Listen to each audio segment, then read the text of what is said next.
Bonjour chers auditeurs, bonjour chers téléspectateurs, que le Seigneur nous bénisse ce matin et que sa puissante main nous accompagne tout le long de ce jour, que son esprit qui est venu demeurer en nous éternellement agisse et nous fasse faire la volonté de Dieu encore, conduise nos pas, conduise nos pensées, que toute pensée captive soit soumise à l'obéissance ou présentée à l'obéissance de Christ. Que le Seigneur nous bénisse ce matin. Nous sommes dans notre émission Univers de femmes ce matin et spécialement nous avons un invité. Nous avons invité le pasteur ou le prophète Boisdé-François. Bonjour prophète. Bonjour ma Blanche. Bien-aimé, bonjour. Ce matin, amen. Oui, nous avons un thème ce matin qui touche profondément les couples, qui touche profondément les maisons. Il s'agit de l'entente dans les couples. Une entente, quand on parle de l'entente dans le couple, cela parle de la compréhension, de comment se tenir, parce que le couple, c'est deux personnes, même si nous sommes un devant le Seigneur. Le Seigneur, dans le couple, dans la maison, on se rend compte que quand même, c'est deux personnes. Et aujourd'hui, nous allons d'abord commencer par Colossiens 3. Verset 19. Si vous pouvez lire pour nos prophètes. Colossiens 3, verset 19, il est écrit: Marie, aimez vos femmes et ne vous aigrissez pas contre elles. Amen. Oui, homme de Dieu, la Bible nous parle d'amour et la Bible nous parle aussi d'irritation. Et dans 1 Corinthiens 13, la Bible nous dit que l'amour ne s'irrite pas. Est-ce que par la grâce de Dieu, nous pouvons parler là-dessus ce matin pour faire comprendre aux uns aux autres que peut-être ce sont des choses qui arrivent ou ce sont des choses qui ne doivent pas arriver selon la volonté de Dieu. Qu'est-ce qu'il faut exactement pour les couples pour que tout aille bien? Bon, en ce qui concerne l'irritation, et en ce qui concerne le fait d'être aigri, c'est que la Bible dans Colossiens 3, 19, Marie, aimez vos le thème amour. Or, dans l'amour, il y a déjà 1 Corinthiens 13 qui ressort, c'est-à-dire l'amour est patient, l'amour supporte tout. L'amour est juste, recherche la vérité. L'amour ne fait rien de malhonnête. L'amour ne recherche pas. L'amour ne se vante pas. Donc, ici dans Colossiens 3, 19, quand on dit Marie, aimez vos femmes, donc on peut que c'est à l'homme de manifester 1 Corinthiens 13. Et ne vous aigrissez pas contre elles, ne vous élevez pas contre elles, ne soyez pas mais contre elles. Ça veut dire que quand un homme est aigri, c'est pas. L'homme aigri, c'est celui-là qui ne donne pas à sa femme sa place et ça brise l'entente, ça anéantit même l'entente. C'est pas une chose. Donc, qu'est-ce qu'on va dire? Nous, hommes, c'est vrai, nous devons faire des efforts et vraiment des efforts, trop d'efforts même pour que nos femmes soient aimées. La responsabilité revient à l'homme. Je vous l'ai dit à l'époque et de ne pas être à l'aise. Pourquoi la femme est le sexe faible? Et nous devons nous donner. C'est facile, même pas facile. C'est une lutte, c'est un combat. Mais déjà, quand la Bible dit s'il n'est pas s'aigri contre, pour dire quoi? Dans contre, il y a l'opposition, il y a le combat. Donc, en gros, c'est à l'homme de faire le gros du travail. Oui, pasteur, dans 1 Corinthiens 13, la Bible nous dit à partir du verset 4. La Bible nous dit quand, par exemple, dans le Colossiens 3, verset 19, il est écrit « Marie, aimez vos femmes ». Et quand on parle d'amour, la Bible nous dit que l'amour est patient. Ça veut donc dire que les hommes ne sont pas très patients. Ils ne sont même pas du tout. La femme est un peu plus patiente, mais bon, il y a aussi quelque chose, c'est que nous les hommes, nous devons comprendre que la femme, c'est à nous de former nos épouses, c'est à nous de transmettre à nos épouses ce que la Bible dit. Et déjà, quand quelqu'un ne voit pas, voit qu'il n'est pas, c'est dire qu'il faut être un peu plus exigeant envers l'autre. C'est à l'homme d'être ici. Quand quelqu'un se rend compte qu'il n'est pas, il commence à travailler. Et ce sont des choses que c'est vrai, les hommes ne font pas. Les hommes ne veulent pas travailler leur présence. Surtout envers leurs femmes. Parfois, entre eux, les hommes sont très... Les gens disent que non, les hommes, quand vous les voyez, s'entendent trop, ils s'entendent, ils supportent. Mais vous allez voir un homme supporter d'autres hommes, un homme supporter d'autres femmes, mais un homme avoir des difficultés à supporter sa femme ou à être, non, supporter, à être patient avec sa femme. On peut être avec tout le monde, mais quand c'est envers sa côte, c'est très difficile. Or, la Bible dit qu'il le faut. L'amour est patient. Nous devons être patients avec nos épouses. Et c'est dû à quoi exactement, homme de Dieu? C'est dû au fait qu'à un moment donné, quand on forme déjà un avec l'autre, c'est comme si on n'accepte pas les erreurs de l'autre. Comme si on n'accepte pas la faiblesse de l'autre. Parce qu'il faut qu'on reconnaisse déjà, très peu d'hommes acceptent la faiblesse ou les faiblesses de leur femme. Or, la Bible dit quelque part dans Romains que celui qui est faible, qui est fort, supporte les faiblesses de ceux qui ne le sont ou de celui qui ne l'est pas. Ça veut dire quoi? Ça veut dire que si je suis fort, que je supporte la faiblesse de l'autre, si c'est que je comprends déjà, que je sois pour que l'autre aussi puisse comprendre, mais que j'éduque l'autre, bien que je montre à l'autre que non, il y a des choses encore à faire. C'est comme à l'école, c'est une école.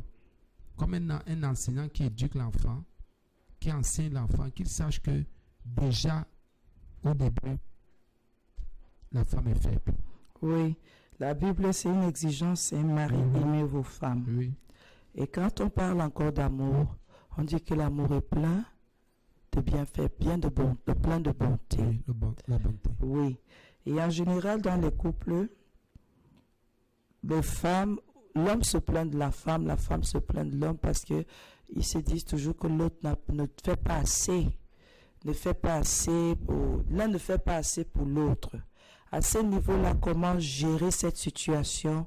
Est-ce qu'il va falloir que chacun dise à l'autre exactement? Parce que parfois, les gens sont ensemble, mais personne ne dit à l'autre exactement ce qu'il veut ou ce qu'il attend. Mais on vit. Et ça commence à être des charges ou c'est plutôt à l'extérieur, une tierce personne que vous entendez. Vous voyez que cette personne se confie pour dire « il ne me fait pas ci, elle ne me fait pas ça, je ne supporte pas », mais ils sont toujours ensemble.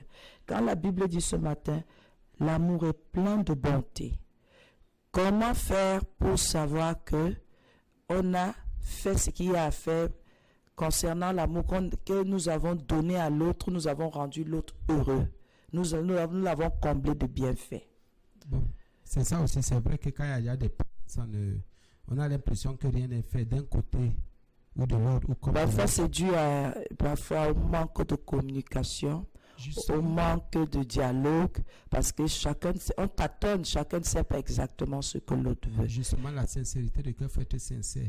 Combien de couples vont alors s'asseoir? Et très... Là où l'épouse va dire, mon chéri, voici mon problème, voici ton problème, voici les problèmes que nous avons. Est-ce que nous pouvons résoudre ces problèmes? Est-ce que nous pouvons nous entendre? C'est là le problème. Et c'est pour ça que les gens prennent mal, parce que les gens préfèrent aller se plaindre, préfèrent sortir à parler à l'extérieur au lieu de parler à l'intérieur. Ce sont les erreurs que nous commettons tous. Normalement, quand ça ne va pas, il faut en parler à l'intérieur d'abord. Amen. Avec son conjoint, sa conjointe, c'est mieux, c'est plus sûr. Bon, quelqu'un va me dire, mais mon mari ne m'écoute jamais, ou ma femme ne m'écoute jamais. Ou bien quand on commence, ça finit toujours très mal. Mais nous sommes obligés d'en parler. Écoutez un peu. Mes convictions ne comptent plus à un moment donné, les convictions de mon épouse. Maintenant, c'est la parole de Dieu qui vient nous enseigner. Amen. Les gens ont tendance à croire que je me soumets à mon épouse, bien mon épouse se soumet à moi. Non, c'est que nous deux, le couple devrait se soumettre à la parole de Dieu, à ce que Dieu indique, à ce que Dieu dit. Quand on parle de la bonté, et c'est moi je crois même plutôt que qu'est-ce que les couples devraient faire pour les Corinthiens?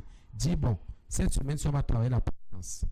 Ce mois-ci, on va travailler la patience. Ou ces 2 mois-ci, on travaille la patience. Comme ça, l'autre, pour que l'autre puisse être patient envers l'autre. Mais déjà, si rien n'est dit, si on cache, on voit, comment est-ce qu'on va travailler? Et aussi, il faudrait que l'autre accepte que son conjoint dénonce ce qu'il fait. ses pratiques, ses agissements. Et moi, je me dis que c'est parce que parfois les gens ne parlent pas. Et c'est pour cela que ça dégénère toujours. Mais on parle du plein de bonté. La bonté n'est pas seulement simple, elle est complète. Et c'est le fait d'avoir des demi-bienfaits ou une moitié de tout ce qu'on a à recevoir. Parce que par moment, quand on ne regarde pas aux autres couples, on se sent bien. Quand on a devant nous un couple qui s'efforce à mettre la parole de Dieu en pratique, ça commence à se construire, ça commence à être difficile pour les autres couples. Pourquoi? Il faut maintenant se fabriquer une façade et faire semblant d'avoir le plein de bonté. L'hypocrisie tue. Justement, parce que les couples chrétiens sont très hypocrites, ça ne va pas à la maison. On n'a pas le plein de bonté qui revient à l'amour que l'un ressent pour l'autre, mais on fait une façade pour dire tout va bien et un jour ça explose. C'est là où c'est grave. Et le plein de bonté là est seulement le côté spirituel, le côté matériel, le côté financier, ou c'est tout cet ensemble corps, âme, esprit que tout cela concerne. Parce qu'en général, vous allez voir un papa, une maman qui s'occupe très bien de la maison, très bien du manger, du boire, de tout. Mais quand il s'agit du côté spirituel, lâche. Un papa qui paye toutes les factures, mais quand il s'agit du côté de veiller sur les études des enfants, être responsable de l'éducation des enfants, il se retire, il est toujours dans son coin. Donc le plan de bonté la concerne même exactement quel domaine de notre vie? Est-ce tous les domaines ou un seul domaine? Non, tu as déjà donné la définition de le bien qu'on fait à l'autre. Amen. C'est important. Bon, maintenant, quand on dit que ça veut dire quoi? Quand un couple s'élève le matin, et s'il y a quelque chose qui intervient, la responsabilité, n'est-ce pas? Je sais que je suis là. Et c'est un peu plus le mari, hein, un peu plus. Amen. Bon, la femme, elle, moi, je me dis qu'elle est déjà même préparée pour cela. Le mari, c'est au mari de savoir que là où il est là, il faut qu'il fasse du bien à son épouse. Amen. C'est-à-dire, à partir même du fait de se lever, à partir même du fait de demander que ma chérie, est-ce que ça va?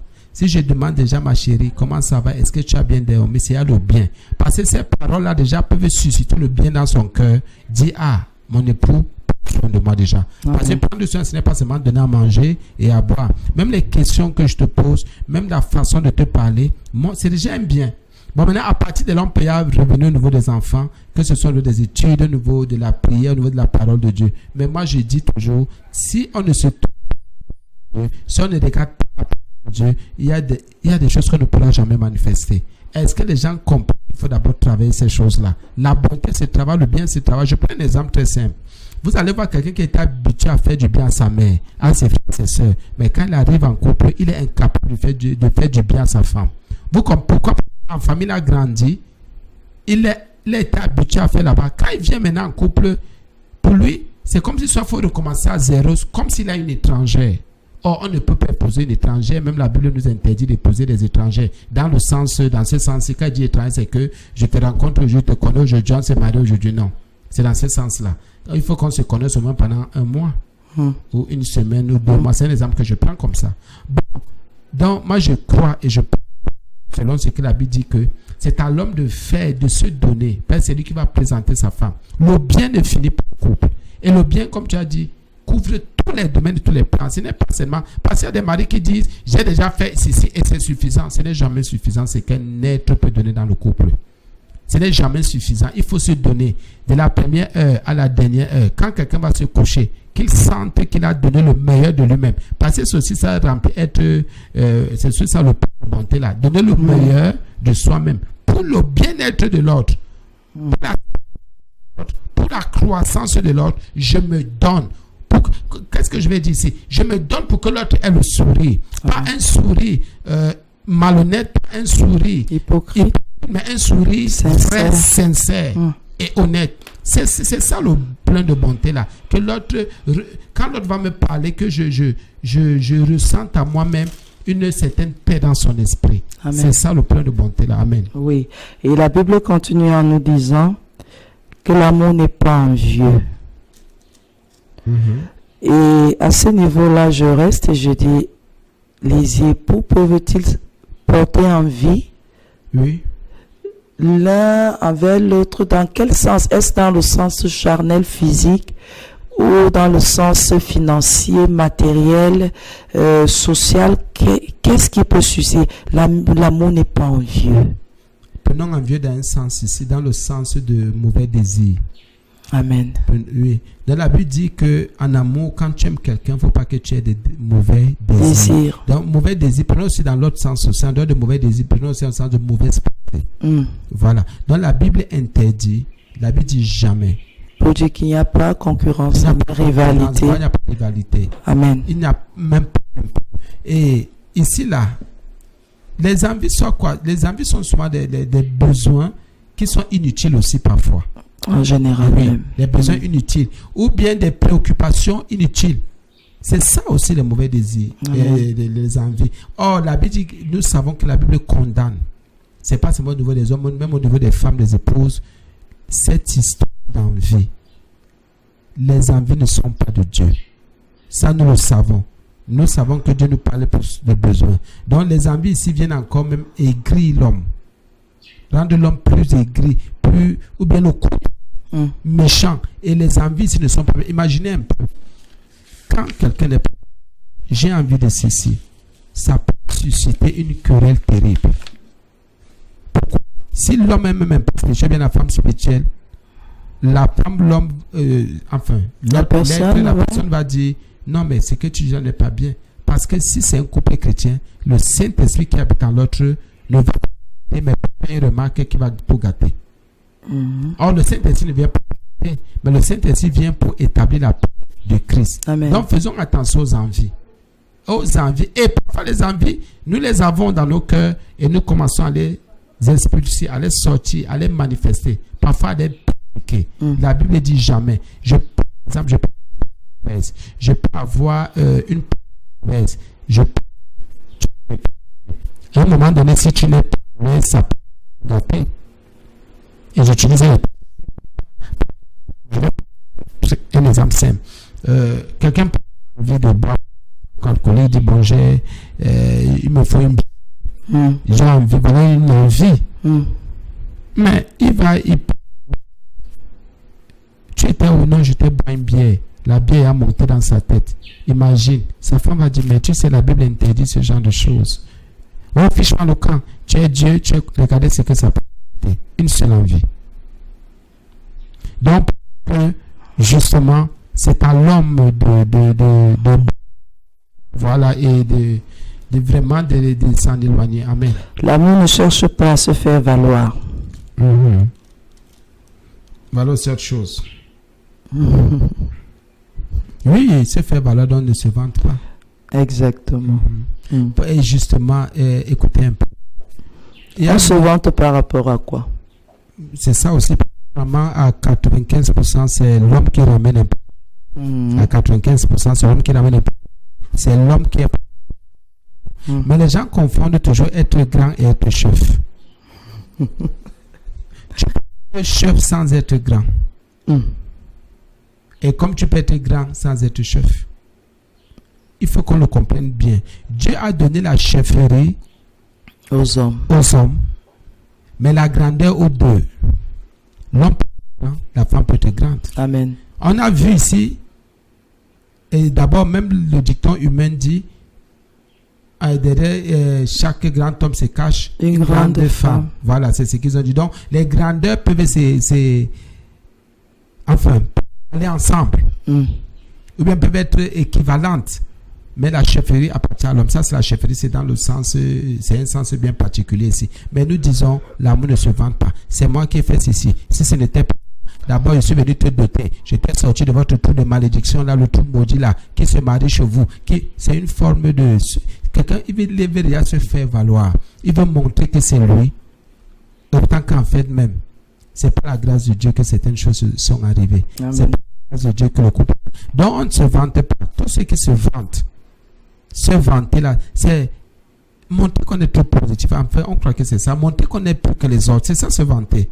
Montrer qu'on a ce que les autres n'ont pas, ou montrer ce que... Comment un homme peut montrer à sa femme épouse, oui, qui est sa côte, Que je Il te faut lever dépasse. que je te dépasse. En fait, même en Christ, ça ne passe pas. Ça fait pas l'enseignement que Christ nous donne. Un homme qui montre à sa femme qu'elle n'est rien, lui-même n'est rien. Ça, c'est clair. S'il montre à sa femme qu'elle est Dieu, lui-même il est double idiot. Il faut qu'on comprenne. La coupe a été tirée de moi. Et ce qui a été tiré de moi fait partie de ma constitution. Ça fait partie de mon âme, de mon être. Ça, c'est clair. Donc, quelqu'un ne peut pas devant lui-même. C'est un fou. C'est-à-dire, c'est un insensé. Ça, c'est vrai. Quelqu'un qui se voit devant un miroir, il se tourne, je suis comme ça. Non. Il dit à l'autre image, À je l'autre te image, dépasse. je te dépasse. Oh, c'est le même reflet que le miroir donne. Ce Justement. n'est pas un reflet différent. Donc, sincèrement, ce n'est pas de Dieu. Et voilà les choses qui aigrissent alors les femmes. Qui rendent les femmes aigries. C'est-à-dire, qui font à ce que les femmes sortent hors d'elles. Et imagine un peu une femme, on lui envoie ce genre de message. Tu es qui? Tu es quoi? Tu es... Mais... Et ça va te mettre en colère. Et je donne ce secret aux femmes. Quand un homme te dit, ton mari te dit, tu es qui? Tu es quoi? Il suffit que tu dises, regarde-toi d'abord, tu sauras qui je suis. Ça va aussi choquer l'homme. Mais c'est le miroir, c'est juste que réfléchis. Si tu es chrétien, tu sais que c'est moi, c'est toi. Et à partir de là, il y a beaucoup de choses qui vont se taire. Amen. Amen. L'amour ne s'enfle pas d'orgueil. Donc tous les hommes ou toutes les femmes, tous les hommes qui ne parlent pas à leurs femmes. Jésus. Oui, c'est aussi l'orgueil. C'est l'orgueil. Avoir une très grande estime de soi, dire que je regarde le machin là, je lui parle pas ce matin et je te mets en quarantaine pour 2 semaines et tu vas voir ce qui va se passer. Là, il y a orgueil. Comprenons-le, c'est le diable beaucoup qui a inspiré. Parce que vous savez que c'est le diable qui est orgueilleux. Et l'orgueil, il faut faire attention. Est-ce qu'il y a seulement il n'y a pas que ce fait-là? Mais comprenons que ce que Corinthiens dit ici, c'est pour donner des conseils. Pour dire, voici ce qu'on ne fait pas.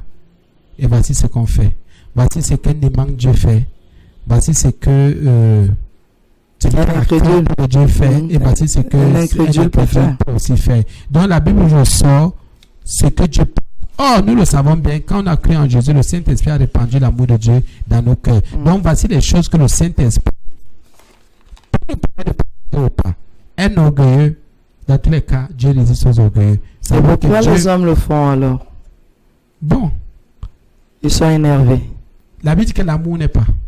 Oui, ça veut dire donc qu'ils n'aiment pas? Bon, entrons même d'abord dans les détails. Oui. Dans les détails. La Bible n'a pas dit ici que c'est l'homme qui n'est pas, mais c'est l'amour qu'on porte. Oui, l'amour qu'on porte. Aussi dans le sens de ce que le bagage, un potentiel. Un potentiel, voilà. Comme un don. Merci. Comme un don. La Bible dit donc que ce don-là ne peut pas s'enfler d'orgueil. Voilà. Si déjà je commence à manifester l'orgueil, ça veut dire que mon don est déjà corrompu. Oula. Ça veut dire que mon don est corrompu. Et si le don est corrompu, mais c'est mauvais. Il va souiller. Là où il y a corruption, il y a souillure. Là, il y a corruption, il y a même impiété. Parce que puisque Dieu s'oppose aux orgueilleux, l'opposition de Dieu va se manifester. Et même dans la vie du couple, on va se rendre compte qu'il n'y a plus la main de Dieu. Puisque Dieu s'oppose, il va s'opposer à la paix. Le couple ne pourra plus parler ensemble. Mais si vous priez, ça ne servira à rien. Parce qu'il y a orgueil, Dieu s'oppose. Ça veut dire que même le ciel, je vais parler à la manière des hommes, même le ciel va se fermer. Il y a des choses qu'il ne peut plus donner. Vous allez voir l'homme dire, ah, ça ne va pas, ça ne donne pas. Il ne va pas se répéter.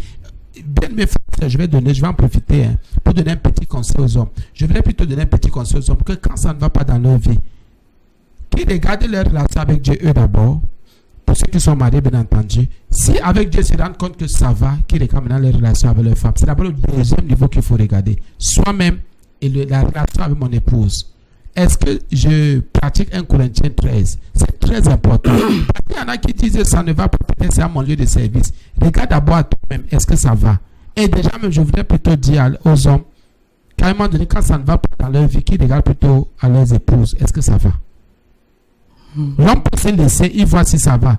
Oui, c'est vrai. Parce que la seule mauvaise attitude envers mon épouse montre déjà que je ne suis pas bien. Et que vous n'êtes même plus en accord avec Dieu. En accord avec Dieu, c'est ça. La mauvaise attitude, l'orgueil tue. Et l'orgueil éloigne la flamme de Dieu et surtout la vie de prière. C'est vrai que vous allez voir des couples faire 10 ans ensemble qui ne prient jamais, viennent à l'église, 3 ans ensemble et l'orgueil est une très mauvaise chose. Oui, parce que quand la Bible parle ici, la Bible précise, sans donc c'était plat, sans orgueil. Après, tout doucement, l'orgueil commence à gagner du terrain. Je dirais peut-être c'est par rapport à l'habitude de rester ensemble, de découvrir les défauts, les faiblesses de l'autre, et au lieu de l'encourager à remonter la pente ou à s'affermir, plutôt de notre côté, on commence à développer quelque chose qui va détruire tout ce que nous avons comme potentiel. C'est ça. Il faut jamais donner accès. Et justement, il y a des choses que nous laissons grandir. Et ce sont les erreurs que nous commettons. Dans nos couples, même l'homme, même personnellement et individuellement, il y a des choses, surtout le mal, il ne faut jamais laisser le mal prendre du temps et gagner du terrain. Amen. Au fur et à mesure que ce mal va prendre et gagner du terrain, c'est fini. Ce qui est sûr, ça va jouer dans la relation. Ça va jouer dans le couple, même dans la vie de famille, ça va jouer. Même dans le travail, il n'y a pas que le couple. Et partout nous sommes en relation. Chaque fois que nous allons laisser gagner le mal, gagner du terrain, la Bible dit ne te laisse pas dominer par le mal. Amen. Mais surmonte le mal. Chaque fois que le mal va tenter sa tête, chaque fois que le mal va tendre sa main ou le pied, il faut couper. Il faut enlever un coup pour dire toi je te réunis, toi je ne veux pas. Amen. Et on va se rendre compte qu'à la longue il y aura de bons résultats. Amen. L'amour ne fait rien d'inconvenant. Bon, l'inconvénient ici c'est la malhonnêteté. On comprend. Oui, les hommes sont trop malhonnêtes envers leurs femmes. Malhonnêteté dans le sens de, c'est-à-dire les hommes ne sont pas droits, ne sont pas intègres envers leurs femmes. Il faut le reconnaître aussi. Un homme peut avoir 10 000, bien dire à sa femme, j'ai 2 000. Il est malhonnête. Non, il faut aussi voir l'autre côté. Hein. Okay. Quand vous dites à votre femme 10 000, tant qu'elle n'a pas mis les 10 000 au sol, elle ne respire pas bien. Les femmes chrétiennes sont chrétiennes. Je parle des situations que je connais aussi. Les femmes chrétiennes, on se rend compte aujourd'hui qu'il n'y a qu'une minorité qui respecte cela que papa a dit 2 000 parce que sûrement il veut garder 8 000 pour les problèmes ou les projets. Mais quand vous avez dit exactement 10 000, et je dois te manger tous les 10 000 comme on dit. Dans tous les cas, quand on verra plus loin, il y a la vérité dans l'amour et en amour, il y a la vérité. Oui, ça c'est sûr. Donc l'honnêteté fait intègre, c'est-à-dire dans l'intégrité aussi, il y a le respect de l'autre. C'est-à-dire l'attitude. Parce que l'honnêteté, c'est une attitude. Amen. Il faut que je sois juste. C'est-à-dire, dans toutes ces choses-là, il faut que je sois ça comme ça. En relation avec toi. Le Saint-Esprit est déversé dans mon cœur. Dieu est vrai. Amen. Il est saint. Donc, il n'y a pas de détour. Si j'ai des choses... La malhonnêteté, c'est ça aussi. C'est-à-dire, pour te dire qu'il faut que je tourne, que je retourne encore. Non. C'est-à-dire, il n'y a pas de détour. Que je te dise la vérité. Amen. Et qu'on s'accorde là-dessus. Amen. Si c'est 10 000, que je te dis 10 000 et qu'ils disent, voilà tel projet. On peut que dépenser 2 000. Voilà, on peut que dépenser 2 000. Et déjà, je te donne même l'argent pour que tu gardes, pour dire, bon, voilà, tu sais que nous avons un objectif à atteindre. Nous avons quelque chose à faire. Moi, je crois que ça garde l'homme de la tentation, ça garde l'homme de l'extérieur, ça garde l'homme du diable. Un homme est honnête.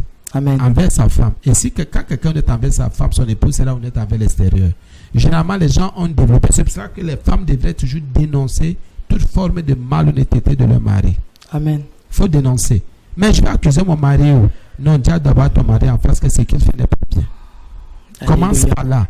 Il va te taper dessus, il va t'insulter, il n'y a pas de problème. Tu es là pour un travail aussi. Amen. La Bible dit que la femme est l'aide. En tant qu'aide, quand on vient aider, on aide le faible, on aide aussi le fort. Quand on vient aider, on aide celui qui comprend, celui qui ne comprend pas. On colmate les brèches en disant ici. Pour que l'autre puisse s'en sortir. Amen. Et en tant que chrétienne, et pourquoi il y a beaucoup de femmes qui sont des dormeuses. Elles savent que les maris sont malhonnêtes, mais elles restent là. C'est pas leur problème. Pour un intérêt. Oui, moi je connais quelqu'un qui est avec son épouse, par exemple, c'est l'exemple que je prends toujours dans notre cadre chrétien. Le gars ne fait rien et ne veut rien faire. Il laisse l'épouse se battre, se donner, et l'épouse me met faible. Mais c'est à l'épouse de se donner. Quand il est un peu, non, il faut qu'il boive. Quand il a quelque chose, il faut qu'il... Et même, les études des enfants sont menacées. Exactement. Voilà la malhonnêteté. Mais quand il faut boire, lui, il est à l'aise. Mais les études des enfants sont menacées. Ça ne va pas. Donc, il faut comprendre que... Pour dire que même le loyer, les mais choses, là, les alors, c'est encore responsabilités, autre chose.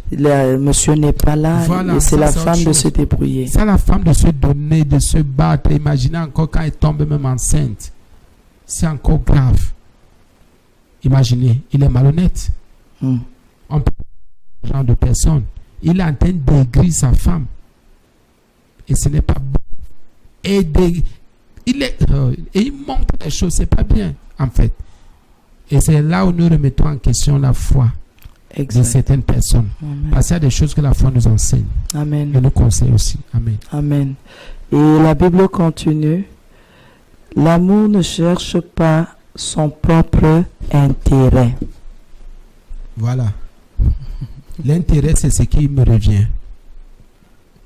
C'est ce qui revient à ma personne. C'est ça, non? Simplement. Ton profit. Oui, mon profit, mon avantage ou mes avantages. Oui, très important. Oui. Oui, l'intérêt, c'est ça. L'intérêt, c'est ce qui me revient, ce sont mes avantages, ce sont mes profits. Est-ce qu'il y a un avantage privé particulier quand il s'agit des époux? Est-ce que quand nous sommes entre époux là, quelqu'un parmi nous doit dire ça c'est mon avantage, que c'est particulier, c'est privé? Est-ce qu'il y a du privé dans un couple? Non, quand on dit qu'il n'y a pas d'avantage. Bon, il y a le mot rechercher. Ça veut dire qu'en fait, même Dieu a établi les couples de telle manière que personne ne puisse avoir quelque chose privé. Avoir des avantages personnels. En couple. Parce que les gens confondent. Quand on dit intérêt ici, les gens oublient que c'est un amour. Les gens veulent ramener ça au niveau des affaires. Ouais. Oui, pour dire les affaires sont des affaires. Moi, je dis toutes les affaires ne sont pas des affaires parce que les gens veulent plutôt dire que la cupidité, c'est la cupidité. La combattise, c'est la combattise. Il n'y a pas le mal, c'est le mal. Voilà, ici, l'amour que l'homme porte, la Bible dit, ne regarde pas ses avantages. Ça veut dire quoi? C'est à l'avantage de l'autre. Au sacrifice. Aux avantages de l'autre. Donc, si je me donne, c'est pour que l'autre soit bien. Il y a le mot chercher. Donc, je ne vais pas te dire quelque chose parce que je voudrais avoir le dessus sur toi. Parce que c'est aussi ça l'avantage, avoir le dessus. Ou te priver de quelque chose qui te revient de croix. C'est ça. C'est ça. Normalement, en amour, en ce qui concerne l'intérêt ou les intérêts, les avantages sont partagés. Les avantages appartiennent à toute la famille. Amen. Il n'y a pas de que ça c'est pour moi, ça c'est mon argent, ça m'appartient, ça c'est ma chambre, ça c'est mon lit, il n'y a pas de ces choses-là. C'est pour ça que même les hommes ont compris qu'il y a les biens communs. Amen. Les biens communs, quand ils font les actes, là on dit biens communs, ça fait partie des régimes matrimoniaux, monogamie, biens communs. Quand il y a bien séparé, vous voyez que le diable est entré, il n'y a pas d'amour. Il n'y a pas de gamis aussi. Oui, voilà, c'est ça. Et vous voyez, c'est pour ça que les contrats, mais la Bible nous dit que l'amour, qui est ce don spirituel que nous recevons de Dieu, cet amour-là ne cherche jamais son intérêt. La Bible est claire, ne cherche pas son intérêt. Il y a le mot chercher. Ça veut dire quoi aussi? Il faut qu'on entre maintenant. Dans chercher, ça veut dire que il n'y en avait pas. Ou bien il ne faut pas qu'il y ait. Je commence à y réfléchir pour voir ce que je peux souvent tirer pour avoir l'avantage sur mon épouse, pour avoir l'avantage sur l'autre, pour avoir le profit. Donc, on ne cherche pas comment je peux faire pour avoir le profit sur ma blâme, les avantages sur ma blâme. Qu'est-ce que je peux tirer? Ce qu'elle a, il faut que je lui raconte des histoires pour entrer en possession de cela. Ou bien c'est faire ce que... Oui, ou bien faire... Qu'est-ce que nous faisons ensemble pour que je puisse avoir plus qu'elle? Oh. Ça. Ah oui, c'est aussi ça. Et c'est très important. Et allons un peu à un certain niveau. Parfois, on prend un peu comme quelqu'un dit un jour, bon, on travaille ensemble, moi j'ai tel salaire, mon épouse, moi on fait des choses avant, mais comme c'est moi qui réfléchis un peu plus, comme c'est moi qui suis aux machines, et comme c'est moi qui monte, c'est un exemple. Qui monte, qui descend, qui va traiter de ses affaires. C'est moi qui vais dire, bon, je ne peux pas être au même niveau. Bon, je ne sais pas si c'est ça, c'est au niveau des intérêts. Si on n'a pas d'intérêt, si bien c'est par rapport au rendement, je ne sais pas. Mais même dans les intérêts, on parle parfois aussi du rendement. Mais bon, nous ne sommes pas là pour juger. Nous avons seulement que en tant que don spirituel, l'amour ne cherche pas son intérêt. Et dans cette recherche d'intérêt, est-ce que quelqu'un peut, la femme fait des économies, le monsieur fait des économies. Est-ce que les gens doivent dans le couple faire des économies d'une façon sournoise? L'autre ne sait pas, parce que c'est tout ça, ces choses-là, les intérêts. Justement. Donc j'ai des entrées d'argent, je te dis pas exactement ce que j'ai. J'ai une caisse que tu ne connais pas, un compte que tu ne connais pas, parce qu'on ne sait pas ce que demain nous réserve et tout cela. Voilà un truc qui nous tue tous, nous chrétiens, nés de Dieu, fils et filles de Dieu.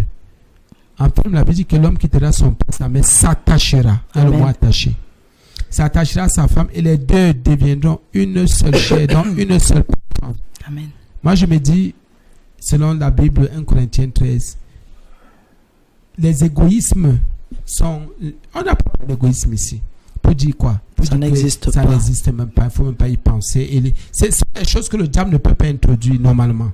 Parce que quand on a vu tout à l'heure les intérêts, le diable a la capacité d'introduire les intérêts. Voilà, donc on nous dit de lutter. Dans toutes ces choses, ça veut dire quoi? L'égoïsme, non. J'ai mon argent, je garde, elle a son argent, non. Nous croyons que quand il y a c'est une seule et même bourse. Regardez un peu ce que Jésus faisait avec ses disciples. Jésus n'était pas marié, bien sûr, mais ce n'est qu'une seule personne qui portait la bourse, Judas. C'est tout. Pour dire quoi? Jésus, lui, il s'en fichait parfois des comptes. Mais c'est qu'il savait que ce que les gens donnaient, c'est Judas qui portait. Qui avait des dons et que quelqu'un s'en occupait. Et les gens savaient que s'il fallait donner ça à Judas. Voilà. Donc, on s'est dit que dans un couple, tout ce qui a comme entrée, le mari devrait être au courant, la femme aussi. Les gens vont dire non, comme tu disais tout à l'heure, quand elle est au courant, ça fait ceci. Mais quand tu commences à garder, en catimini, à cacher, et si l'autre découvre, c'est déjà une ruse de l'ennemi. Oui. C'est une ruse de l'ennemi. Ça déstabilise beaucoup le couple. Moi, je dis, j'ai un autre témoignage, je crois que je l'ai déjà fait. Là, une dame est avec son mari, elle achète le congélateur, elle va dire à sa soeur, allons à la maison, mets le congélateur, je vais dire, et tu vas dire à mon mari que c'est ton congélateur, tu mets d'abord cela, comme tu n'as pas assez d'espace, je vais faire ceci. Bon, regardez un peu ce genre de choses. Bon, certains vont dire non, c'est sûr que le mari était difficile, c'est sûr que le mari ne permettait pas à la femme de faire ceci, ne voulait pas que sa femme s'en sorte, ne voulait pas que sa femme explose et tout ça. Mais déjà, c'est pas bon. C'est pas bon, c'est pas une bonne chose. Ça veut dire qu'ils vont aller habiter une maison un jour, alors que c'est elle qui a tout construit et dit qu'ils sont en location. Nous avons aussi un autre cas comme ça, non? Où une femme a construit une maison et son mari a dit à son mari, j'ai trouvé une nouvelle maison, allons habiter. Le mari a versé le loyer de cette maison pendant plus de 10 ans, 15 ans. Il ne faisait que verser le loyer de cette maison. Et la femme prenait le loyer, elle ne faisait que garder. Et un jour, le mari a découvert. Il lui demande, tu sors d'où avec autant d'argent? Il fallait maintenant s'expliquer. Que non, comme tu vois, la maison dans laquelle on habite, c'est notre maison. Ce n'est pas la maison de quelqu'un d'autre. Et l'argent que tu viens de découvrir, que tu viens de voir là, c'est l'argent du loyer que tu donnes depuis 15 ans. Ce sont des choses vraiment effrayantes. C'est ahurissant parce que même si cet homme-là, il s'est dit, il vous aime, mais il se pose la question que combien de choses je vais découvrir. Et ils avaient déjà plus de 50 ans. Vous vous rendez compte, c'est comme un coup de marteau sur la tête. Il dit, mais je vis avec qui? Est-ce que un jour, elle ne va pas me dire, allons à tel endroit et j'irai encore découvrir d'autres choses qui vont m'assommer? Et en ce temps-là, ça suscite un climat de soupçon. La suspicion est là, et il lui dit, voici ton argent. Prends ton argent. Pour dire, je n'ai rien touché, tu peux compter le nombre de mois, le nombre d'années, tout est là. C'est peut-être une bénédiction. Quelqu'un va dire, quelle femme? Elle n'a même pas touché, mais il y avait déjà un mensonge là en bas. Non, le diable était déjà là. Pourquoi ne pas dire dès le début que c'est notre maison? Peut-être qu'au début, l'homme était difficile. Mais c'est déjà là. S'il ne veut pas, il casse. Peut-être qu'il était difficile. Ou c'est parce que certains disent que c'est la maison de la femme, je ne veux pas aller vivre chez la femme, je ne suis pas un idiot, je suis pas... Mais vous savez ces choses-là. La femme l'a tellement aimé qu'elle l'a regardé, elle a dit, il est plein d'orgueil. Si je lui dis une chose pareille, nous n'allons pas épargner. Vous vous imaginez? Et ce n'était pas une maison qui coûtait moins cher, elle coûtait dans les 100 000 francs. Donc c'était beaucoup d'argent, c'était des millions de francs que cette femme a gardé. Mais le problème c'est quoi? Il y avait un mensonge. La Bible dit, justement, même ici, l'amour ne s'aigrit pas contre les autres. Oui. Ne s'irrite pas, ne s'énerve pas. Nous retombons dans notre verset pour dire pourquoi s'énerver, parce que moi c'est à ce niveau-là que j'ai beaucoup de difficultés. Nous n'arrivons pas souvent à gérer certaines situations. Et dès qu'on est irrité, à la première phrase, ça engendre d'autres choses que nous ne pouvons même plus gérer au bout de 5-10 minutes. Pourquoi l'amour n'arrive pas à nous faire taire? Ce matin, c'est un peu ma question. Pourquoi s'énerver au point de ne pas se ressaisir 1 heure ou 2 heures de temps après et de dire jusqu'à quand ça va durer? Pourquoi ne pas banaliser? Parce que l'amour arrive quand même, et plus fort, l'amour arrive quand même à surmonter, à supplanter encore l'irritation. Et pourquoi arrivons-nous encore à nous irriter les uns les autres? Bon, moi je vais toujours m'appuyer sur la parole. Amen. La Bible dit que nous devons, quand l'homme a quitté son père et sa mère, Amen. C'est pour s'attacher à sa femme. Et là, il y a attachement, on se dit qu'il y a compréhension. Là, il y a attachement, c'est-à-dire on se connaît quand même. Et on se dit que pour ne pas s'irriter, quand l'autre parle, si je connais l'autre, je sais déjà ce que l'autre peut penser, pour dire. Et déjà dans l'attachement, c'est que je te connais, tu me connais. Dans l'attachement, c'est que je ne suis pas sans toi, tu n'es pas sans moi. C'est ce que la Bible dit, que l'homme n'est pas sans la femme n'est pas sans l'homme. Pourquoi l'irritation? L'irritation fait partie parfois des malentendus. Parfois, l'irritation fait partie des surprises. Ça dit, tu peux être comme ça, on te surprend. Voilà ce monsieur, par exemple, on peut en parler pour la maison là. Ce monsieur, il fallait qu'il soit un homme très gai, qui a le Saint-Esprit, qui aime sa femme pour ne pas s'irriter. Ça dit, même s'il avait découvert des millions ou des milliards, il devait quand même, il y a quelque chose qui devait un peu tiquer dans sa tête. Posons moi une question pour dire quoi? On peut être en forme comme on le veut, mais il y a des choses qui irritent. Ça dit, mais il faut savoir seulement vaincre. Nous devons apprendre à vaincre. Amen. Mais je dis, et nous le savons, il faut qu'on sache avec qui on vit. Pour éviter l'irritation, l'aigreur, il faut que je sache avec qui je vis et que je sache comment cette personne est aussi. Et la façon de parler de cette personne, sa façon d'être, sa façon de faire et sa façon d'agir. Parce que parfois on ne s'irrite pas pour rien. Si c'est au niveau des remarques, parce qu'il y a des gens qui ont des remarques qui aigrissent, qui mettent l'autre en colère, qui mettent l'autre mal à l'aise. Ça peut être des remarques, ça peut être une attitude. Quand je vis avec toi, tu vis avec moi, tu sais comment je suis, je sais comment tu es. C'est à nous maintenant, je marche avec l'autre, pas en fonction de moi, mais en fonction de l'autre. C'est ça l'amour. Ça dit, je fais tout Dieu, mais en gardant une relation pour devant moi. C'est ça le problème. Il y a souvent aigreur, il y a irritation, il y a colère, quand parfois il y a incompréhension. Ou bien quand l'autre n'a pas bien compris, c'est une incompréhension. C'est-à-dire l'autre n'a pas bien compris, n'a pas serré, n'a pas discerné, n'a même pas eu le temps de réfléchir, n'a même pas eu le temps de voir. Et aussi, il y a autre chose. Parfois, il y a des choses, parce qu'il y a plusieurs cas ici, il y a aussi des choses, parfois, il y a des choses de la chair. Quelqu'un peut avoir une question charnelle qui va brûler l'autre. Une question charnelle, une question mal passée, une question malvenue, une question, quand je dis malvenue, parfois, ça peut ne pas. Je prends des exemples. Et un mari qui rentre du travail a une journée difficile. Au lieu d'être bien accueilli, on bombarde le mari de 10, 9, 8 questions, n'est même pas encore assis. Vraiment. Pour celui qui n'est pas spirituel, il peut s'irriter.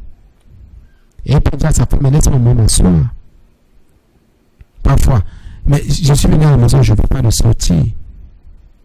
Et même s'il m'arrive de ressortir, laisse que je m'assieds un peu. Il y a des choses qui mettent parfois les hommes mal à l'aise. Et parfois, c'est autre chose. Parfois, une femme veut expliquer quelque chose à son mari. Au lieu d'expliquer la chose en 30 minutes, elle peut expliquer en 30 minutes. Il y a des choses qui aigrissent les hommes. C'est-à-dire qu'ils rendent des hommes dans les grès, qui fassent que les hommes s'irritent. Il y a aussi d'autres choses, c'est que parfois, l'homme dit à la femme, fais ceci. s'il te plaît, c'est pour notre bien. La femme le fait quand elle le veut, comme elle entend. Et parfois même, il y a des hommes qui ont une certaine attitude. La femme connaît l'attitude de l'homme. Mais malgré cela, la femme se permet de faire un genre de choses. Nous ne justifions pas l'aigreur ou l'irritation, mais nous disons, la Bible dit de ne pas s'irriter. C'est à nous, hommes, maintenant, quel que soit ce qui se passe, de prendre la posture, la position de l'homme. C'est-à-dire de celui qui a reçu le don d'amour, ce don-là, et de comprendre l'autre. Mais déjà, si la Bible dit, ça veut dire que le diable fait tout, toujours tout. Il met tout en jeu pour qu'il y ait irritation, pour qu'il y ait colère, pour qu'il y ait aigreur. C'est des trucs que nous devons tous combattre. Et quand c'est comme ça, je me dis que les femmes devraient aussi lire 1 Corinthiens 13 pour dire, il ne faut pas que je fasse à que mon mari s'irrite. Donc j'ai une attitude, il faut que l'attitude que j'ai pousse mon mari à ne pas s'irriter, face à ce que mon mari soit toujours à l'aise. Parce que quand on dit peut-être dans Colossiens, comme on a lu 3, disait, Marie, aimez vos femmes et ne vous aigrissez pas contre elles. Oui. Reformulons un petit verset, n'est-ce pas? Femmes, comme vos maris vous aiment, ils ne vont pas s'aigrir, ils ne vont pas s'irriter. La femme devrait aussi retourner. Parce que généralement, le verset, quand il y a un verset, les gens disent c'est ta responsabilité. Non, les versets nous engagent tous. Amen. Je peux lire un verset, même si ce verset concerne les femmes ou les tout petits, je peux me mettre en tant qu'enfant de Dieu, je peux dire, mais tiens, si le Seigneur dit ça aux femmes, ça veut dire que moi aussi, je suis concerné parce que je suis enfant de Dieu. Il y a des situations qui peuvent m'arriver. Si j'ai la bonne attitude que la Bible conseille, je vais pouvoir vaincre un péché, vaincre un mal. Ou bien ça peut aider ma fille un jour. Si j'ai la connaissance, ça peut aider mon enfant. Donc, ou un enfant de Dieu. Qu'est-ce que ça veut dire? Le verset nous concerne. Et il ne faudrait pas qu'on dise que ça, c'est exclusivement seulement pour les hommes. Parce qu'il y a aussi des femmes qui s'irritent un peu plus, qui sont plus irritées. Hein. Mais ici, quand le verset le dit, c'est pour dire la femme n'a pas le droit. C'est vrai, mais il y en a de s'irriter parce que son mari a dit quelque chose, parce que le respect que le Seigneur nous exige ne nous donne pas le droit de crier sur vous. L'homme aussi ne devrait pas. Oui, l'homme ne doit pas, mais la Bible trouve qu'il peut. Pourquoi? Parce que son subalterne, qui est sa femme, là, a posé un acte ou a dit quelque chose, et pour reprendre ou pour la corriger, parce que certains, je sais que vous serez irrités, pour reprendre ou pour la corriger, parce que certains vont dire qu'ils me corrigent, que c'est quoi? Et non, papa, on corrige. Les deux se corrigent. Le chef. Oui. On n'a pas donné la chefferie à la femme. Le chef peut te dire, va me chercher de l'eau. Tu vas te lever pour dire à ton mari que va me chercher de l'eau. C'est parce qu'il est amoureux. Non, c'est parce qu'il l'aime. C'est parce qu'il met la parole de Dieu en pratique qu'il ira te chercher de l'eau. Mais normalement, tu peux lui dire ça seulement ses yeux. Quand il lève les yeux, tu te lèves seul, tu vas chercher ce verre d'eau-là sans même tousser. Parce que quand la relation devient une relation où le Seigneur règne, si on ne fait pas attention, on commence à faire ce qu'il ne faut pas aussi. Oui, c'est vrai. Donc, nous devons faire attention. Parce que l'irritation, c'est quelque chose. Parfois, un homme peut être assis. Quand on dit, aimez vos femmes, ne vous irritez pas, c'est parce que quelque part, la femme pose des actes ou dit des choses qui énervent l'homme. Oui, c'est vrai. Dans ce verset-ci, c'est clair. Quand la Bible, 1 Corinthiens 3, 19, c'est que aimez-les. Vous voyez comment on a commencé avec l'amour. Pour dire que l'amour va vous calmer. Parce que nous avons là de poser les actes qui vous énervent. Et c'est vrai. La Bible ne ment pas. Et pourquoi? Ce n'est pas parce qu'on veut aussi vous énerver. C'est parce que parfois, si vous, au lieu de nous aimer, vous passez le temps à nous assujettir. Parce que c'est deux choses différentes. Fais-moi ci, fais-moi ça. Parfois, on attend une petite attention, il n'y a pas cette attention. Alors, on cherche les paroles qui vont vous piquer pour que vous sortez un peu de vos gants pour dire que je respire. Et quand on vous pique, on est content. Mais ça, c'est la tentation. Quand on vous pique, non, par moment, vous avez une suffisance là qui énerve. Quelqu'un, on lui fait tout, mais quand on attend une petite attention, il est froid. Il est froid comme un glaçon. Il faut écouter, là c'est différent. Écoutez, il y en a qui n'ont pas reçu une certaine éducation. C'est pour ça que Christ nous a appelés pour nous éduquer. Amen. Il y a des gens qui n'ont rien reçu de leur papa, de leur maman, de leurs parents, du monde, de la société. Il n'avait rien à leur donner. justement, maintenant, quand on vient à l'église, que les gens se laissent maintenant éduquer. Amen. Parce que les gens ne veulent pas se laisser éduquer. Ne veulent pas laisser la parole entrer dedans d'eux pour dire, enfin, voici la pensée de Dieu. Amen. Voici ce qui est bon pour vous. C'est-à-dire, il faut recaler les gens. Les gens ont déjà une certaine mentalité. Il faut les ramener pour dire, enfin, voici l'instruction parfaite. Voici ce qui va former ton esprit pour que tu deviennes comme Dieu le veut. Mais les gens ne veulent pas aussi. C'est pour cela que parfois, en couple, il y a des guerres, des colères, des choses terribles. Le mal s'installe. Voilà, c'est grave. Puisque le prochain verset de 1 Corinthiens 13, c'est l'amour ne trame pas le mal. Pour dire que l'amour ne tient pas compte du mal. Ne s'irrite pas. Ne s'irrite pas. Non, ne soupçonne pas le mal. Voilà autre chose aussi. Voilà quelque chose qui finit alors nos cours. Oui, qui tue. Je t'ai vu en train de faire quelque Voilà. chose, ça veut dire que tu veux déjà faire tel